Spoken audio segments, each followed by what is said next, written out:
My name is Malou. I'm a student of the University of Groningen in the Netherlands, and I would like to present our updated study with new results.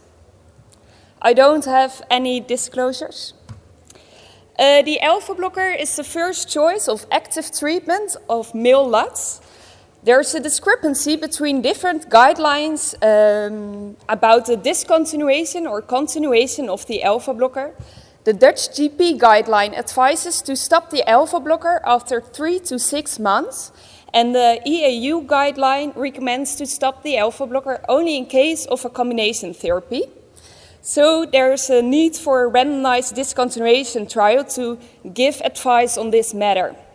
But before conducting such a trial, we did do a survey to investigate patients' attitudes towards deprescribing, the amount of willingness to participate in the trial, and possible predictors of the willingness. Men above 30 years of age who had a first prescription of an alpha blocker and who were still using the alpha blocker on the day of invitation were invited. We sent a questionnaire with an invitation letter through 10 participating pharmacies. We provide information about the future trial in an information video and on paper. And we asked the participants if they would be willing to participate in the trial if they were asked to. We also asked about the severity of their LUTs by using the IPSS. And we used the revised patients' attitudes towards deprescribing questionnaire to investigate barriers for and enablers to deprescribing. And we did do that on their drugs in general and also of the alpha blocker in particular. Nearly 50% of the invited patients responded to the questionnaire. Their mean age was 69 and the median number of drugs was 4. And the majority of the participants had moderate LUTs. 61% of our participants would be willing to participate in a discontinuation trial on alpha blockers. And if there was a high score on the quality of life question, then the willingness was higher. And the willingness was lower if the participants had more concerns about stopping the alpha blocker and if they thought the alpha blocker is an appropriate medicine. So the majority of the alpha blocker users would be willing to participate in the trial.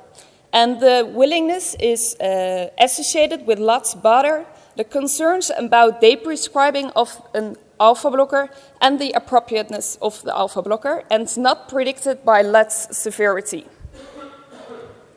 Thank you for your attention.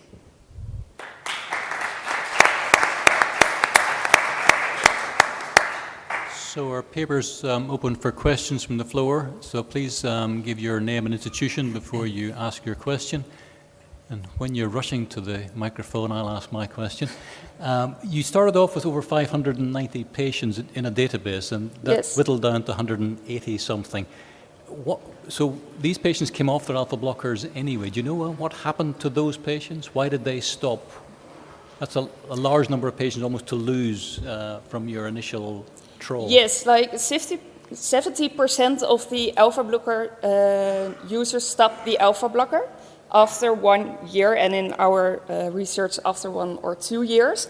But we don't know why they stopped, because we don't have that information, because we sent only the invitation on the pharmacies. So we don't know why they stopped the alpha blocker, we only know they did.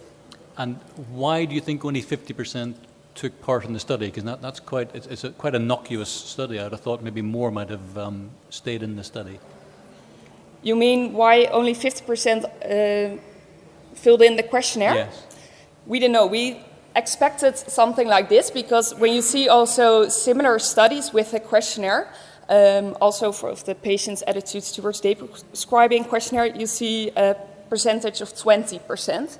So our study was already quite high. But Any questions?